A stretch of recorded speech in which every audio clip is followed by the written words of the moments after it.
Hello મિત્રો, આપણે ધોરણ 6 સામાજિક વિજ્ઞાનમાં નવું પાઠ્યપુસ્તક અમલમાં આવવાનું છે, જે નવા સત્રથી અમલમાં મુકાવાનું છે.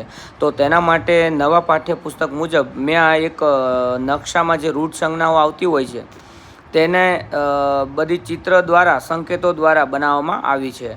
અને તેમાં અલગ અલગ વિવિધ પ્રકારના જે સંકેતો આવે છે તેને આપણે શું કહેવામાં આવે છે નકશામાં, એ તમને આ રીલમાં જોવા મળશે.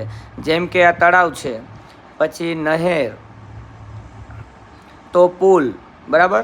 એટલે દરેક વસ્તુને ચિત્ર દ્વારા સમજાવવામાં આવી છે, બરાબર. તો બાળકને એ નકશામાં કઈ રીતે ગોતી શકશે, કે મસ્જિદને કઈ રીતે ઓળખશે બાળક, છતરડીને કઈ રીતે ઓળખશે, પછી પોલીસ સ્ટેશન હોય, પોસ્ટ ઓફિસ હોય, ટેલિગ્રામ ઓફિસ હોય, સર્કિટ હાઉસ હોય, બરાબર.